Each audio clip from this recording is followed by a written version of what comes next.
boy Sloan Tempest. Today I wanted to release my first Q&A video here on my YouTube channel. I made a post a while ago to accumulate questions for the Q&A video, but feel free to drop them now. And feel free to drop them if you find the post on my Instagram so I can do another Q&A video somewhere down the line. Without further ado, let's get to the questions. I was asked, if you were to create your own Midnight Suns team, who would you put on this team and why? My team would consist of Brother Voodoo, Blade, Man-Thing, Robbie Reyes, Moon Knight, and Werewolf by Midnight. I have this roster because not only is it a diverse roster, but also because these are really interesting characters that are either underused or kind of forgotten about in general. Even though they have a bunch of stories, it's kind of they are pretty cool, aren't they? I need to be reading more of them, you know what I mean?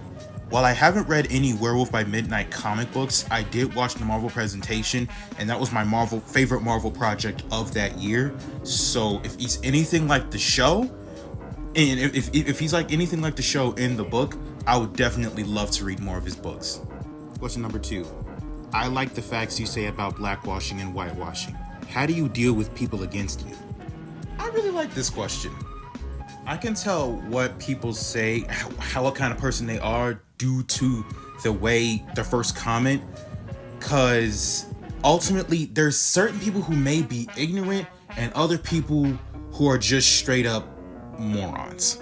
The way I deal with the morons is by trying to help them see the error of their ways by calling them out on their BS. But if that doesn't work, ultimately someone else there is gonna come for them, or I could just rest easy knowing they look like the fool. Because I've been called a coon multiple times just by saying, hey, factually Starfire is inspired off of a Latina woman. Factually Raven is inspired off of an Indian woman. Since the black community is so big on, inspiration this, inspiration that, aka if the inspiration is of a specific race, then that is the race of said character. If, say, an anime character who was a non-human is inspired off of, say, some sub-Saharan African tribe, the black community is going to say, oh, those are African anime characters right there. But they don't do that with anyone else, though. For example, a lot of black anime fans have said that Ishvalans are black people, even though aesthetically that is not true. The way they dress and the landscape in which they live in is akin to that of the Middle East. And if we're going off of inspiration, so on the Full Metal Alchemist wiki itself, they're based off of a tribe along the Japanese islands. So if we wanted to go off of those kind of inspirations, they're Japanese, but aesthetic wise, they're Middle Eastern.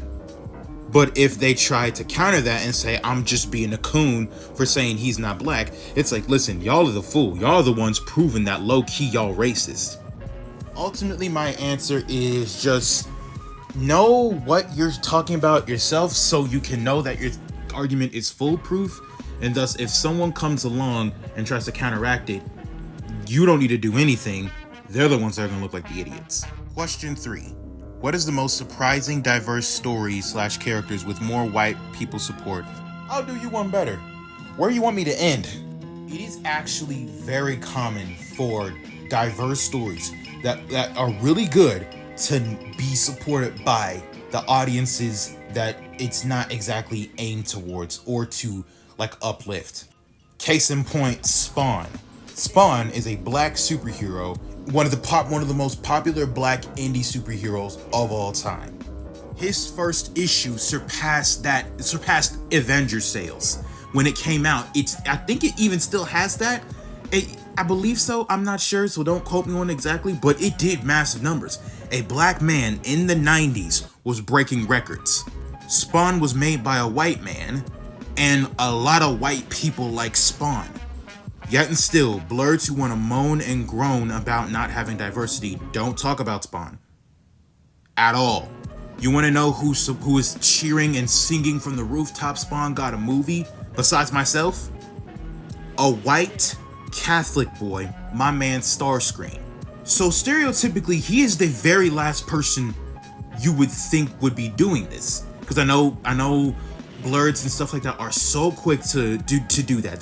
They don't want to be profiled, but they will profile others. I've seen it with my own two eyes.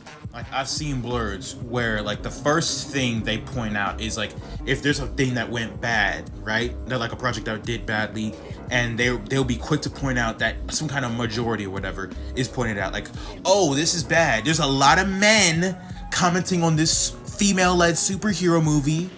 There's a lot of white people negatively commenting on this black project.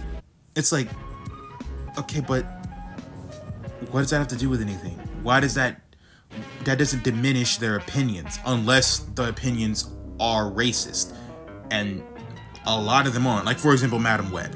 I saw one chick saying, oh, Madam Web, is it really that bad? I know a lot of y'all are men. But then you will see women saying, this was absolutely abysmal. What the heck is this? But yeah, so anyways, getting back on topic. I can list them right now. Spawn, multiple characters from the Supermassive Verse. That's a little mini new universe in Image Comics. It's like basically kind of like Power Rangers with stories telling akin to Invincible and all. And the heroes are diverse. There's not just white superheroes and leads. There's Asian, there's East Asian, there's Latino, there's Black, etc. I've only seen white people cover that series and praise it. I ain't seen no blurs talk about this series or anyone who advocates so heavily for representation. But yeah, that's just the tip of the iceberg. There's so many other characters and stories that aren't talked about. What is your favorite color? I'm not gonna lie, it actually kind of varies. I like red and purple more as of recently, and I like green, but mostly red and purple. Are you... Favorite comic storyline? That's a tough one. I'm still building my library, but out of all of... I will give you some of my favorite. Right now, one of the best comic book storylines I've ever read is Thor, the God Butcher Omnibus. This storyline was amazing. And the entire Donny Cates run of Thor was just beautiful, and it made me feel. It resonated with my soul.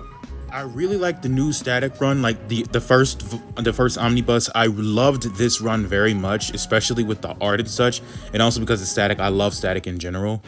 It's almost like, I think it's only 5 issues in, but Annihilation 2099 has quickly become one of my favorite as well.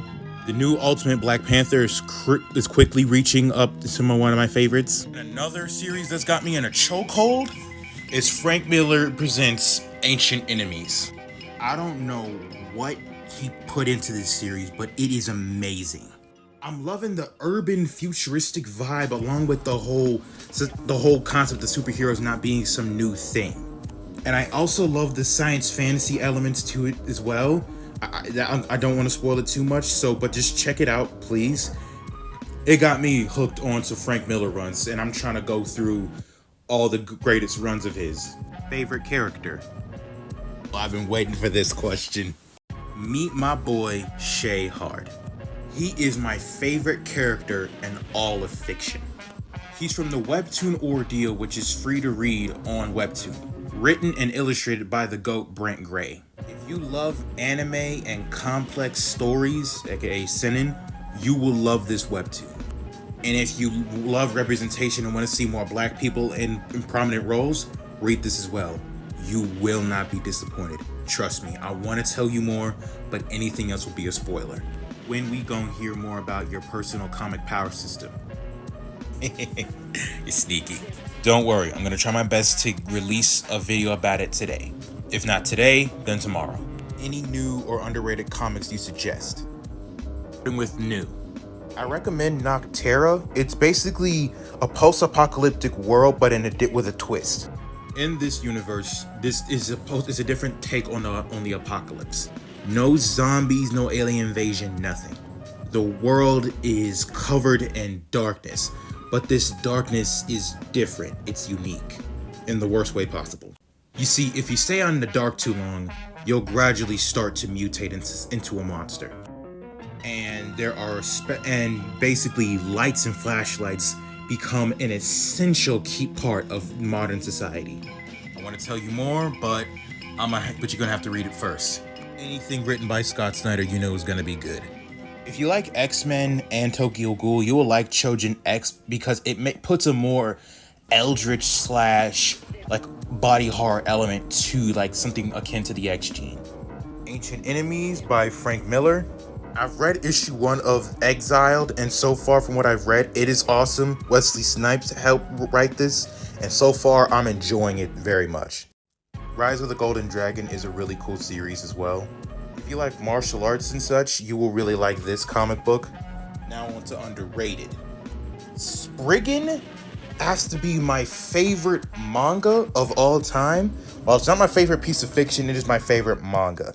I actually did a whole video talking about Spriggan in my YouTube channel if you want to check that out. But to summarize it, it's kind of like National Treasure mixed with Indiana Jones and turned it into like an action thriller science fantasy. While it all sounds crazy, trust me, it all goes together so well. Afro Samurai, very underrated, and the fact that I don't see blurs, anime blurs, speaking about this and praising it actually legitimately gets me angry. The Darkness is a fun run too, at least the first 2 volumes is really fun. Because I didn't read like the following series, but the Origins Volume 1 and Volume 2 is really fun. The reason why I like The Darkness is because the storytelling is fairly simple, but also I feel like how he's kind of similar to Spawn. He's like Spawn if you were to make it more of a power fantasy.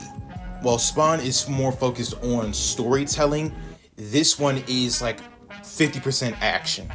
I will say this isn't really a kid-friendly book. It's like PG-13 at times. So just like if you're a parent looking to recommend them series, don't recommend them. Don't recommend them this. Just trust me. Black Lightning Brick City Blues. So far, that's my favorite Black Lightning run. And Stephen King's Dark Tower. Very amazing comic book. I plan on completing the series, but man, I love it.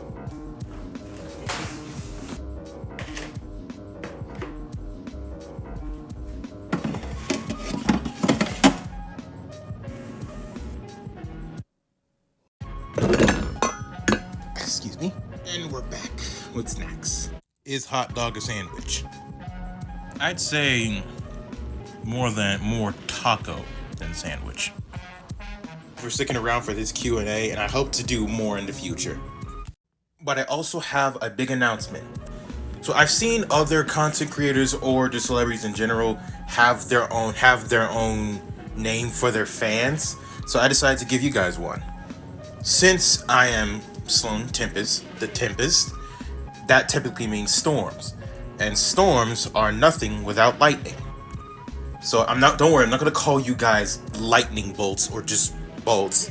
I decided to do something else. Lightning is often measured in volts. So I decided to call you guys my volts.